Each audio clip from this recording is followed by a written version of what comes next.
The Skoda Karoq SUV has come in for its first major facelift. There's a new look, more tech and improved value, but thankfully carryover functionality. Let's get to it.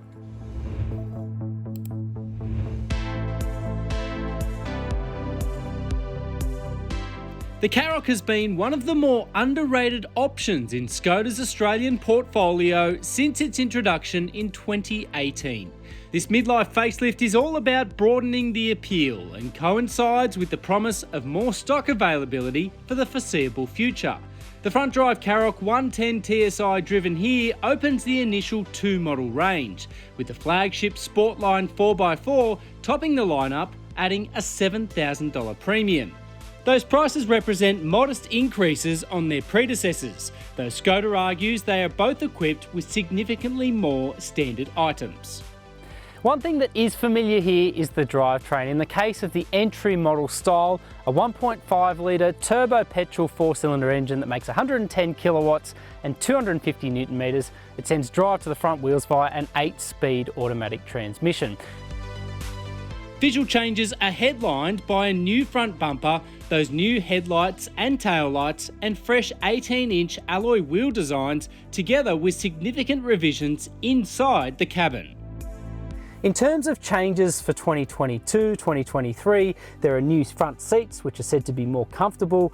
The base level cars get an 8-inch touchscreen with Apple CarPlay, Android Auto, Bluetooth and all the rest as standard. Now this car has the upgraded 9.2-inch touchscreen, so a larger screen, and it also gets hardwired sat-nav as well. But that's, I guess, the beauty of the Karoq. You can buy the base level car, it's going to be comfortable, it's going to have everything that you really want, but you can go a step further and really begin to upgrade it. Irrespective of that, the cabin space is nice, it's functional. This really does live up to the European refinement you'd expect from the Skoda badge.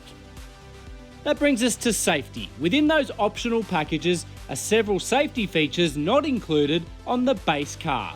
It makes for poor reading on paper, with just 4 of our 8 safety requisites ticked as standard.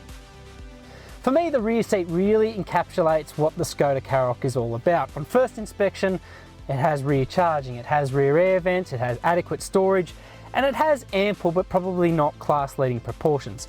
But then you dig a little bit deeper, and you begin to learn that there's more to this than meets the eyes. For instance, I can, in 3 easy steps, completely remove the rear seats. That opens up all kinds of possibilities for the rear space and makes a real point of difference from segment rivals. According to Skoda, removing those seats enables up to 1,810 litres worth of luggage space. With the rear seats up, there's still a sizable 588 litres on offer, and happily, a space-saver spare tyre underneath the floor.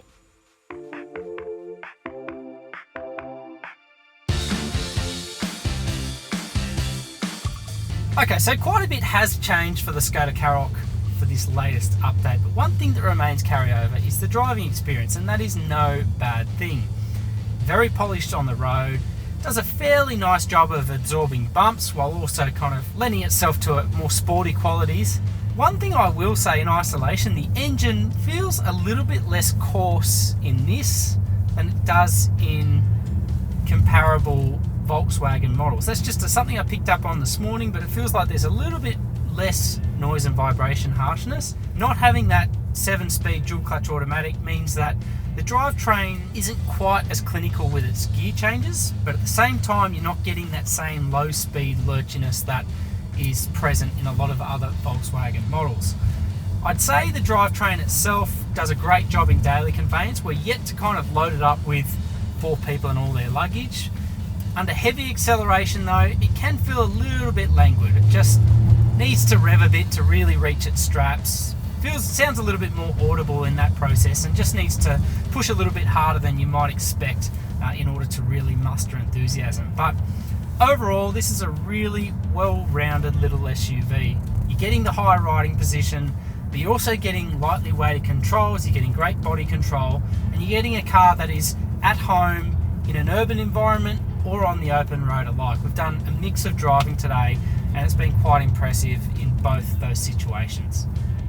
The engine feels quite adaptable between situations as well. We had little trouble matching the official fuel consumption claim, and the 1.4 litre engine will happily explore the upper reaches, naturally within reason. Alright, so in terms of the specific ride and handling mix, I would say that the Karoq is on the sportier side of the ledger, and it kind of lends itself that way, just being European, having a little bit more emphasis on the drivability and everything else.